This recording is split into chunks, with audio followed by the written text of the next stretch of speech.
what's about. Mr. Chairman, ladies and gentlemen, good evening. I think we have a long day behind us, but there is still something to say about catheter valves. Catheter valves are a recent development, but they have exponential growth. And there are a number of issues for the procedures: visualization, instrumentation, implants, and access. Of course, we have 4 different valve positions. All of them don't have the same weight, but theoretically all of them can be treated. When we started to get involved in catheter valves, that was in about 2002. The only valve that was available for the arterial side was the percutaneous valve technology valve. That's the Cribier or later Edwards valve. It was based on the patents that have been from the Anderson patent that was developed deposited in 1993. So there were 10 years without clinical patients on the arterial side, but there had been in the pulmonary side in the year 2000. The problem for us when we wanted to use valves like that was that the industry would not give it to the surgeons. They would only give it to the cardiologists. And so we had decided that we had to make them ourselves.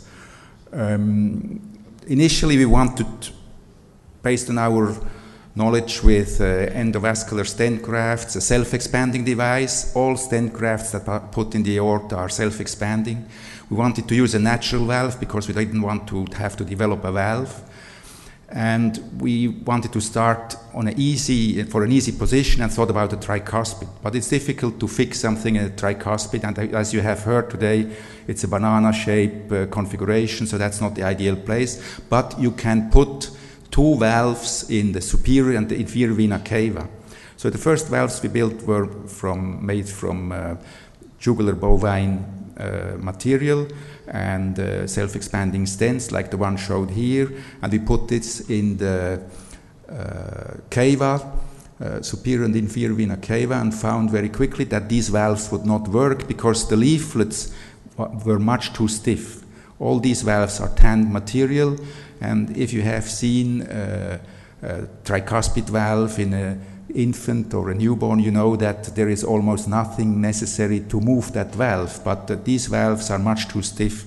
So we couldn't put it there, and we put it in transapical fashion into the pulmonary artery. And what you can see here is a intravascular ultrasound of the pulmonary artery. That's the probe, and you have the valve inside. So that was the first experience that worked. After that came the aortic valve and so forth, but we didn't give up for the AV valves and developed a valve for the mitral. And this was based on the ROS2 procedure. You all know ROS2, that is, you take a stiff graft, you put autograft inside, and then for this stiff graft, vascular graft with an autograft inside, we put 2 crowns of valves of stent grafts, so that half of them would open on the ventricular side and half of them would open on the atrial side. This was the basis for another valve that came later on for the aortic position. Still the problem being that our nice friends we had worked with for the last 30 years, not to name them, Medtronic and Edwards and so forth, wouldn't give us any valves. And you may recognize here that it has the same principle. It has a double crown here that would go into the stenosis, and then there would be a valve that is independently attached from this crown, and then there were guiding arches to put the valve in the aortic position.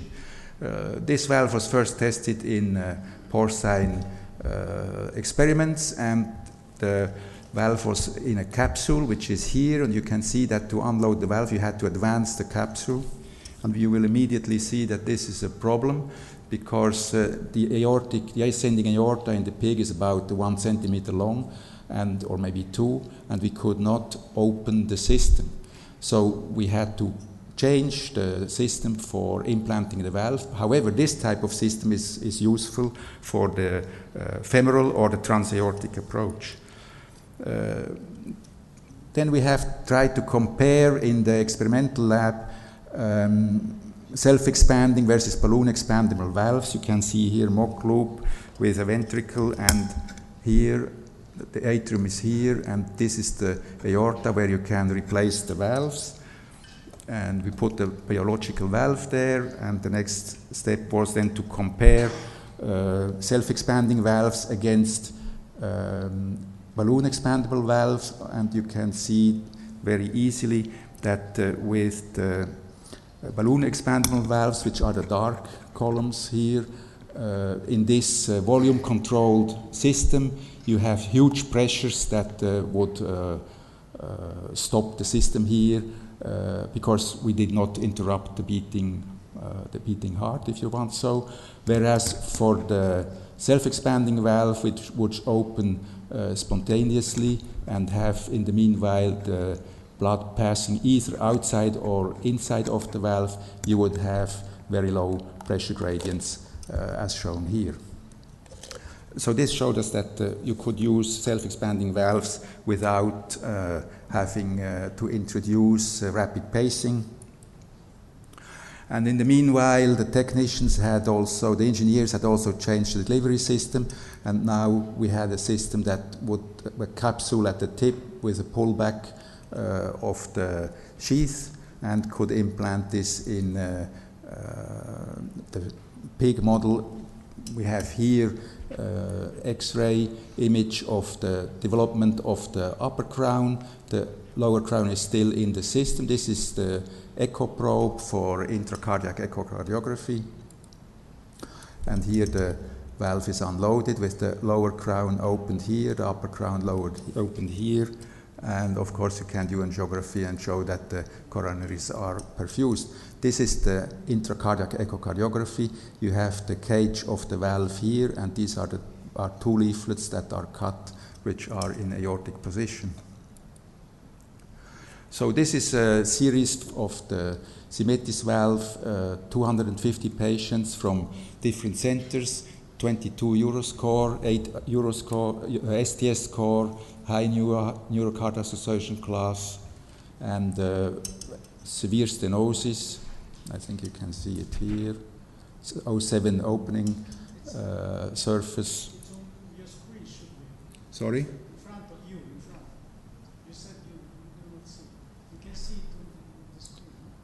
What I can see? I can see it here, but I cannot point here, you see? So I have to see it there. Thank you. This is the survival of these patients, which is pretty good compared to the Euroscore of these patients.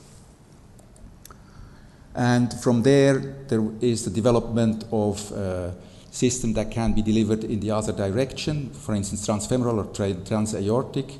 And this development started in 2012, first in man in 2012 here, and then pilot trial, and there are about more than 100 implanted since. Here you can see how it comes into the descending aorta around a very curved ascending aorta with the same system for delivery with regard to the stent design, but not for the catheter design, which is the other way around, the one I had shown you initially. And of course there is future developments with sealing cuffs. So we believe that self-expanding designs are the future for this type of prosthesis. Self-positioning is helpful. We want to have something that locks into the narrow space. There are more than 1,000 implants by now, few paravalvular leaks and very few pacemakers. What else is on the schedule? Of course, there are guidelines, and the guidelines are here to explain why you don't use them. This is a transapical valve implantation combined with a cure of left ventricular aneurysm. You can see here the ghost of the infarcted, of the occluded LAD with the infarct here, and here you have the aneurysm. This was solved by valve in transaneurysmal approach. We have the same for left ventricular diverticulum. You can see here the diverticulum and the left ventricle. Another approach is to have closure devices for endoscopic access and closure. This is a transapical access in a porcine experiment, which is closed with a device. You can see here the device closure, and here the intracardiac echo that shows the closure device here. And that's the accesses for this procedure. So 3 ports for endoscopy and 1 port for the device. You can bring this further and do natural orifice endoscopic surgery. In this case, a single port approach, again in a porcine model with the same distance between the xiphoid and the umbilicus as in a human. And again, this device can be introduced through the apex and the device closure here at the end of the procedure, like this. Then we have, in a clinical setting, subxiphoid access for transventricular route, for stenotic conduit in a 20-year-old patient that had been operated for complex congenital heart disease several times before, and the ventricular route was used on the right side to deliver a device into that stenotic zone. You can see here the implanted device. In this situation, we have used the balloon expandable device. You can see it here.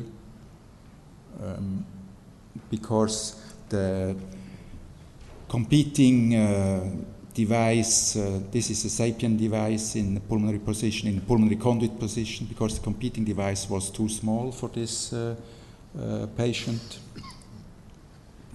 And then we have the idea of subxiphoidal transeptal approach for delivering aortic valve from the right side through the septum. I think this is an interesting approach because you don't have to open the pleura. In theory, it could be done in local anesthesia, and of course, it's something a step before direct puncture of the heart and insertion of a device through the left ventricle. But the advantage to do this on the right side is, of course, that it's in the low pressure zone, and closure with a closure device is not an issue. So you can see here the device inserted in transeptal fashion. I don't think you can see it very well, but I can tell you it goes into the aorta, and the valve is unloaded here. And the problem is then, of course, that you have 2 holes to fix, one in the septum and one in the apex. And this is color Doppler that shows you that there is a VSD here in the septum that can be closed with a occluder, and of course you can close the other one with here the occlusion of the septal one. Here you have the valve inserted in aortic position, again visualization with eyes. And here the closure of the septum, and then there is another closure of the ventricle. So I believe that, of course, the indications can be pushed, but also the technology can be pushed, and the access route can be pushed. There are increasing indications, not just by accepting younger patients that we would not have proposed a catheter valve before, but there are also many access routes. We have seen there is femoral, there is apical, there is transaortic, but it can be through the right ventricle, it can be through the left ventricle. All new routes are shorter than the transfemoral one. Direct heart puncture, I think, is the future. Device closure is required for this, and smaller delivery sheets, of course. In our view, hybrid room is not necessary. We have done many of these procedures with direct echo and fluoroscopy, but no angiography. For this, patient workup is essential preoperatively, and of course it has to be carefully balanced, what patient, which device, what indication, to determine outcomes. Thank you very much for your attention.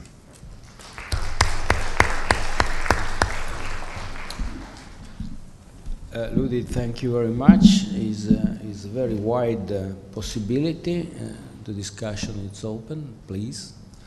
That's a great review, Ludwig, and I think what we've basically covered is that a lot of the barriers and problems we had with the early devices with TAVR have now largely been eliminated. I think the perivalvular leakage, especially with the S3 valves, the direct flow, and some of those, we hardly see any leakage. The pacemaker rate seems to be maybe slightly up with the S3. Now we're positioning it higher. Portico seems to be lower, and core valve putting it higher, still a high pacemaker rate. But I think that probably will settle down somewhere in the region of probably 7 to 10%, higher than open cardiac surgery, but probably still reasonable, particularly in the population. The one thing that I'm still concerned about is stroke. And I'd like to hear what your experience has been with the various filters.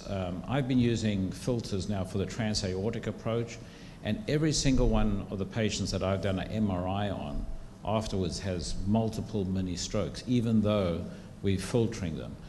Any thoughts about filters and where we're going and how important that is? We've got some evidence that these mini strokes, if you do neurocognitive testing later, those patients have also neurocognitive deficit. Yeah, I agree that stroke is still a problem, especially those who are not recognized by the clinicians because they go hidden, but it means that the patients have some damage. Personally, we did not use filters in these patients here, and I trust that with better devices, I believe, let's say, thinner sheets, more guidable catheters that do not interfere a lot with the aorta, the filter issue will decrease, I believe. Thanks. There is also the tendency that we go for direct implantation without ballooning first, so that's already half of the embolization rate than before. Yes, Sergey? Sergey, we have some experience with filter device. We used in one study, clinical study, this Claret device. You put some filter at first in truncus brachiocephalicus, the second filter in carotid artery, and after procedure we take out this device and never see some big clots or some big parts of leaflets of the valves, and I don't know for the next time, for a future, it could be usable to use this filter device. But we have two cases in our hospital, hospital directly after a core valve and sapien implantation. We have a Meyer stroke and two patients, and we bring these patients to angio.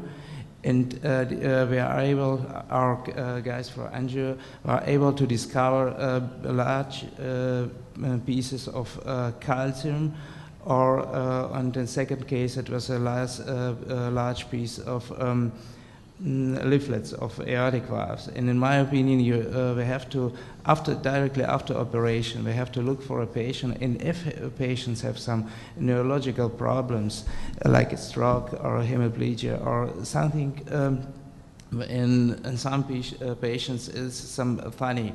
We have to put this patient in the angiography and make angiography, and if we have some problem, sometimes it's possible to take out small embolus or parts of leaflets of aortic valves. I think this is a good point. I agree that if there is a problem and you can solve it, you should solve it.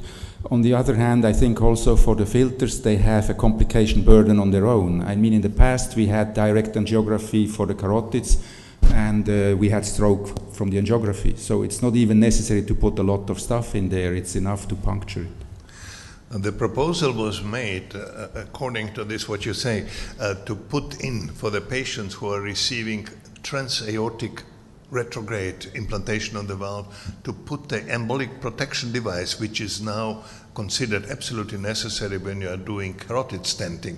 This protection device, which we evaluated about 10 or 15 years ago, that this can be put in the ascending aorta, and it's a kind of a net which you blow up, and as long as you're manipulating the valve, and then it can be removed. So what I first started doing was the old cannula embolics device, and as you may recall, we did a pretty big study on that, showed no benefit. But we now have that as embolics with a smaller cannula with just the filter. I think the problem with the original study was that we weren't using fluoro to check that the filter was in the correct position. Now, since we're in the cath lab, we check that the filter's in the right position. And what I find striking is how much we find sitting in that filter when we take it out. Yeah. We were using this device clinically, prophylactically in aortic valve replacement, and again the same experience. A lot of material, even after properly done surgical aortic valve replacement, was found when going off bypass. I have a question, Ludwig. Isn't it true that when you do a TAVI procedure or any kind of catheter or valve, that if you compare the distribution of strokes, I don't mean distribution in the head, I mean the temporal distribution, that there's an ongoing stroke problem in those patients after the initial implantation and so on? Isn't it true that those patients continue to have strokes over a period of time at a higher rate than people who have had implantation surgically? Well, we don't have comparative data for this, but I think it's a good point, and maybe it comes back to what we heard earlier today, that these patients didn't have a pump and they need anticoagulation for some time. Yeah, well, the reason I'm asking is because it seems to me there are two potential etiologies of strokes in these patients. One, of course, is that you trash the brain because it's calcific aortic stenosis, and that's part of the indication that calcium is there and it has to be crushed. Right, I got all that, but we talk about valve and valve later on. When you put a tissue valve, I mean, when you put one of these catheter valves in, you're putting a valve in a valve. Then it just happens to be a valve inside the native valve, and the thing I worry about in terms of the long-term ongoing stroke is that when you flatten the native leaflets out, or push them out, let's say, and I know there's still enough blood to get into the coronaries, but then you set another valve inside that. That's the valve that's now working, but there's no outflow for that valve, for that new valve down below. There's an outflow for the native valve through the coronaries. But once you set that valve inside, that cylinder inside another cylinder, there's no outflow for that cylinder. Well, I think there are different valve designs, but that doesn't make any difference what the valve design is. No, but most are scalloped. Well, no, that's fine. So there's still a cylinder, a little bit of valve outside, but it's not a dead end. I mean, there are coronaries out there. Well, there are coronaries out there, but they're not in continuity with that inner valve. That's my point, because the leaflets are already open. It's even more of a problem with a valve and valve, but it's a problem when you put a catheter valve or one of these expandable valves inside the native valve. At the very bottom of that valve, at the trough of the valve, that's not being washed. No, fortunately not, because we wanted to seal. I mean, that's no different than... No, I don't think you understand what I mean. It's no different than inflow cannula for an assist device. It is. Why? Because it's a valve, it's a cylinder inside another cylinder. Yeah, but it's like a cylinder in an apex. Not at all. You've got a valve that has the very bottom of it is not being washed. Well, I can draw it for you. But I agree that there may be a problem there, but it's similar to the PTCA or the stents for the coronaries. There are 1,000 reasons why it shouldn't work, but it seems to work, and it's done with or without us. We'll talk about it later, because I need to Sure. I don't think you I trust you are right. But either you do it or somebody else does it. No, I understand that. I'm not arguing that we shouldn't be doing it. I'm just saying that I think there is a fundamental flaw that is an explanation for why these people have continuous long-term That's strokes. not the general experience that these people have continuous stroke. It's in the early perioperative phase. It's not later. Well, that's not my understanding. There is a baseline stroke event level for everybody. It's No, I not zero understand in the that. general population of 80 plus. But it was my understanding that they do continue to have strokes at a higher rate No, I don't think so. than if you take the valve out. That's not No, our Ludwig, experience. it did. In the Partner B trial, the patients who had the TAVR device had a higher ongoing rate of stroke than the patients who did just a balloon valvuloplasty, and it was something like 80%. So there was a higher rate. And if you look at the long-term data, there's also a higher rate. So there is a blind pouch there. And that's why we have the patients on Plavix and aspirin, and a lot of them. Yeah, that's what I was going to say. And so you have got a blind pouch there where I think platelet aggregates accumulate, and you have an ongoing problem with platelet aggregate loads to the brain. So you keep them on Plavix? Okay. And the last word, as always, has Professor Baculeva. Of course. No, I have a simple question just to understand. No hybrid operations, right? Anymore. It was there. No hybrid operation is needed. No hybrid room is needed, no. We can do it everywhere. Okay, how? Could you explain just? Well, we use a C-arm yes. to see where the guide wires go in the head with stroke or not in the head, no stroke. And then we use echo, and that's what I'm going to show tomorrow. Okay, then no questions more. Thank you.